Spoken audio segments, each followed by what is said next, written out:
When I considered how to follow up the topic of classic American popular song, I thought of Norman Rockwell. Norman Rockwell was probably the best known artist in America for much of his lifetime, although he didn't like to use the term artist himself. He called himself an illustrator, and he was definitely on the more commercial and popular side of that art. He was very active while I was young, so he was a familiar face on magazines and in the news. And these two books that I have here have been in my family since the 70s, so I inherited them from my parents. Anyway, for those of you that are younger than me, and I believe that includes everybody in the class, here is a little introduction to Norman Rockwell. Norman Rockwell lived most of his life in New England, but he was well known to the country at large. His smiling face, his slender build, and his pipe were almost as familiar as many of his paintings. Quite early in his career, he landed a choice assignment. He got a cover of one of the most popular magazines, the Saturday Evening Post, at just the age of 22. Slightly earlier than that, though, he had been appointed art director for the magazine of the Boy Scouts of America, Boy's Life. And that turned into a very long relationship. He did illustrations for the Boy Scouts for about 60 years and had several covers of Boy's Life magazine. Here's one from 1929, and here's one from the 30s, one for the first Scout Jamboree in Washington, D.C. When I was in Boy Scouts back in the 60s, I can remember some paintings of his in my copies of Boy's Life, and this is one that I can remember quite well. And also, I still have my copy of the Boy Scout Handbook with a Norman Rockwell painting on the cover of that. In fact, his service to the Boy Scouts lasted almost to the end of his life. In 1976, at the age of 82, he did this painting, The Spirit of 76. And this was 64 years after his first work for the Boy Scouts. Now, if you don't believe me,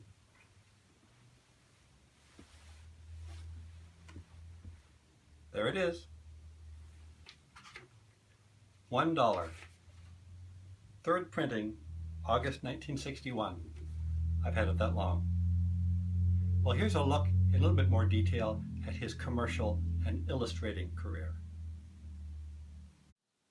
Rockwell was very much in demand as a commercial artist. Here's an ad for Crest toothpaste. And here's one for Pan American Airlines. He also did some movie posters.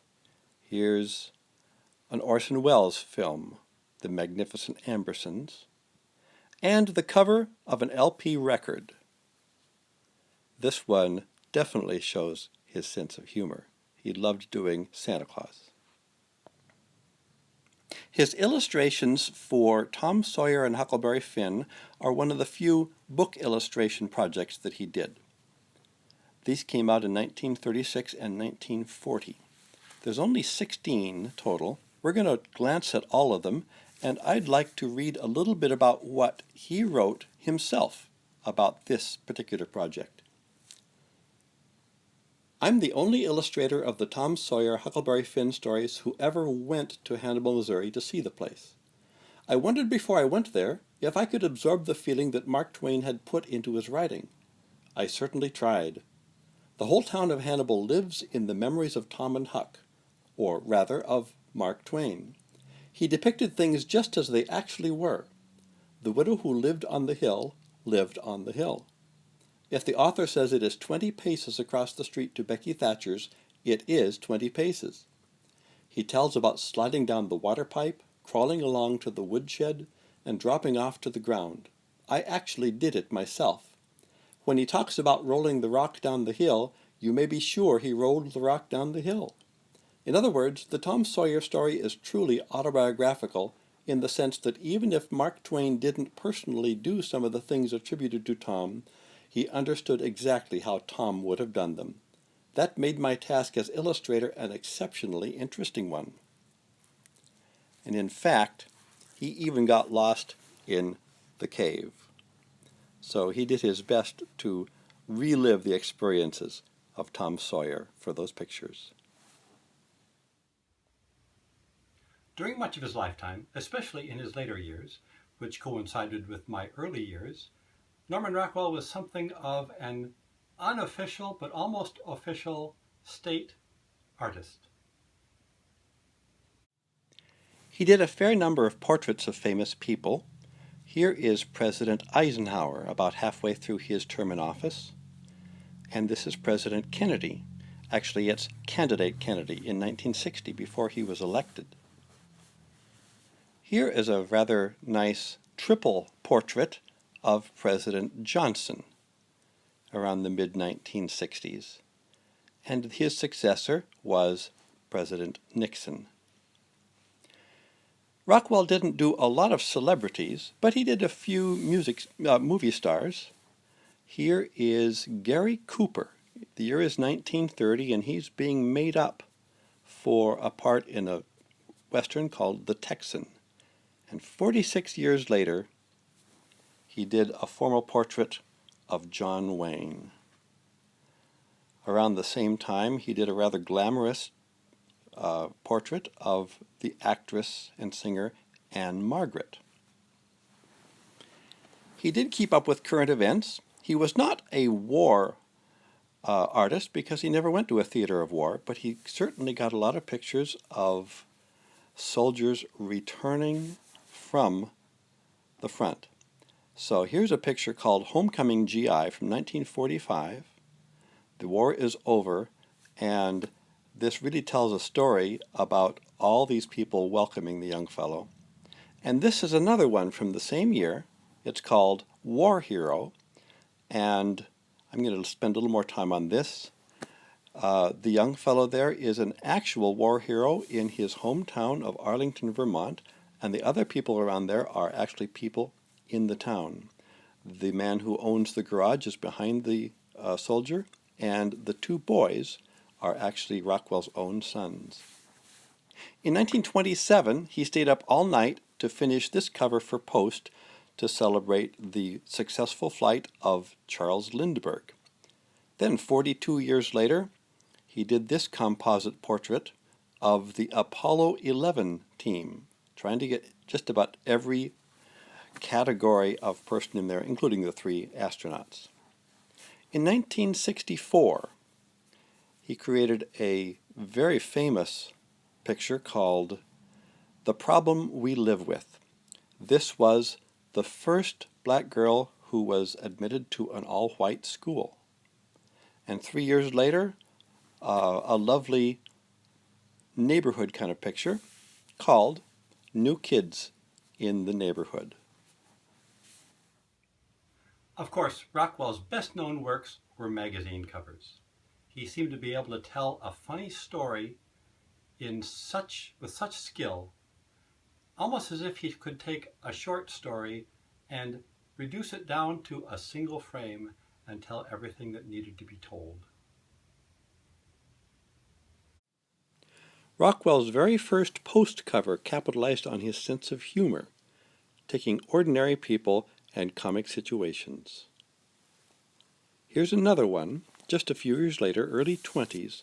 This is called The Top Hat, a boy exploring his parents' attic. You've probably seen this one. It's very famous. It is the doctor and the doll giving a checkup to the patient's doll. And here's one that I have seen on many a door or bulletin board of a music teacher. It's called Practice. I'll bet you've seen this one, Saying Grace. This was from about 1951, I believe. And close to that time is a very tender one called The Girl in the Mirror. A young girl at that awkward stage, wondering if she'll ever be glamorous. And here's one that's actually a tribute to Norman Rockwell's own 8th grade teacher. This is the teacher's birthday. He often used neighbors and rather ordinary people as models, especially when he moved farther away from Boston and didn't have access to professional actors. Here is a well-known one, The Runaway. All the little details add up to something here, especially that little bag underneath the boy's stool. This is A Day in the Life of a Boy. This came out in 1952, a cover of Post, and later on in that year, there was A Day in the Life of a Girl. He liked this kind of format. Another one that is really quite comic, I think, is The Gossips. This was 1948, and if you look carefully, you would see that the person who started this is also the one who gets it at the end. This is a family tree, showing that there may be several black sheep in the family tree of a rather ordinary fellow that he depicts here as being in the present day. And his funniest, perhaps, is April Fool. This came out actually on April Fool's Day in 1948, and it has more impossible things in it than you could imagine. And finally, a couple of humorous self-portraits. From 1938, Artist Faces Empty Canvas, sometimes called Deadline. And 22 years later, for an autobiographical article in Post magazine, he painted Triple Self-Portrait.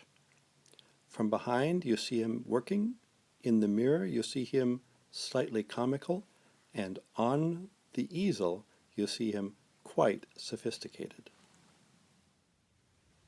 Of course, his ability to tell a story so succinctly came at the cost of a great deal of effort and tremendous craftsmanship.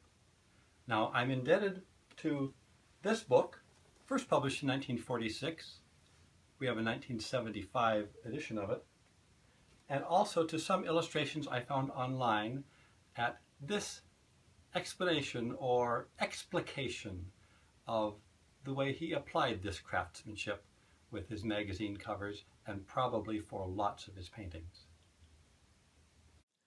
The painting Breaking Home Ties of 1954 tells a whole story through the careful inclusion of certain details, such as the State U sticker on the suitcase. But let's take a look at how Rockwell developed this painting. He started out with a very rough pencil sketch, almost a cartoon. Two parents and the family dog bidding farewell to their son in some nondescript location. After having done some work with models and sketching certain items in the work, he did a rather finished charcoal version of the finished product, and you can see that he changed this to a train depot, and he decided that for this message, for this story, he didn't need to have the mother there. Finally, when he did it in oil, he changed the setting again. This time they're sitting on the running board of an old family pickup. Here's an even rougher beginning for a Post cover in 1946. Two charwomen, or two cleaning ladies, looking at a playbill in a theater long after the show is over. When he turned that into a charcoal sketch, he used as models a couple neighbor women in his hometown, and then you can see that it's very close to the final oil, and then the oil was used as the basis for the cover of the magazine. Incidentally, those two ladies were very reluctant to pose because they thought that all their neighbors would think that that really was their job, to be cleaning ladies in a theater. The book Norman Rockwell, Illustrator from 1946 devotes an entire chapter to a description of his methods in this painting entitled Fixing a Flat. Now, rather than try to describe each image and the medium and the sequence of them, I'm just going to read a small part of his accounting of what his methods were for this particular painting. After hunting up a suitable model for the rocking chair loafer, I returned to the studio where I posed and sketched him. In the meanwhile, my photographer shot him from various angles. I next repeated the same procedure with Meade Schaefer's daughters, Lee and Patty, who served as my models for the girls. Even the dog had his day. We recorded him with pencil and camera from almost every angle. I often make a couple of dozen preliminary sketches and diagrams, and as to photos, I sometimes have 70 or 80 taken for a single cover. I may actually use only a few of them, but I never can tell in advance. In this instance, when I had acquired all the data I could possibly need, I did several little charcoal studies, trying to express my cover idea effectively.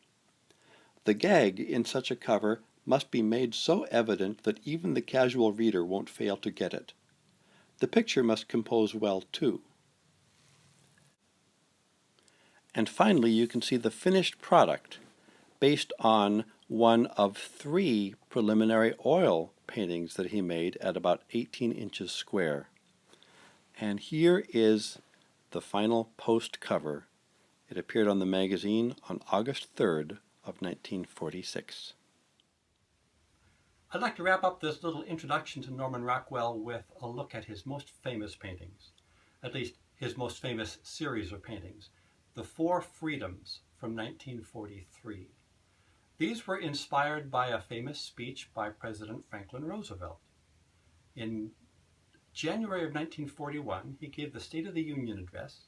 This was almost a year before the U.S. entered World War II, but war had already been raging in Europe for over a year, and he wanted to state the position of his government, of our country, with respect to rights in other countries. Well, Rockwell considered this and wasn't sure how best to illustrate these things. And one night at a village meeting, a town council meeting, he said that one of the townsfolk stood up and made a speech. He said there was no one there that agreed with him, but they all let him speak. No one shouted him down. And he realized that's what freedom of speech is. And that got him started. These 4 oil paintings ended up being taken on a nationwide tour to help raise money through war bonds. And they were quite successful. Now, in this little intro that I give you, I'm not going to narrate it. I'm just going to give as a soundtrack the actual words of Franklin Roosevelt in that speech in January of 1941. In the future days, which we seek to make secure, we look forward to a world founded upon 4 essential human freedoms. The first is freedom of speech and expression everywhere in the world. The second is freedom of every person to worship God in his own way everywhere in the world. The third is freedom from want, which translated into world terms means economic understandings which will secure to every nation a healthy, peacetime life for its inhabitants everywhere in the world.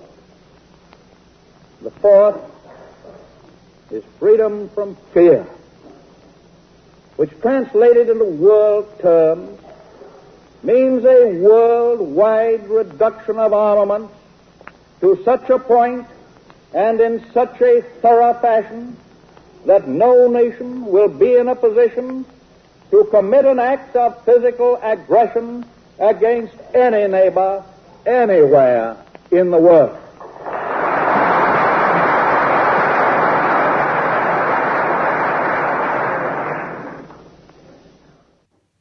Well, I hope you enjoyed this introduction to Norman Rockwell. So go ahead and click on the links for the assignment sheets, and I will see you next week.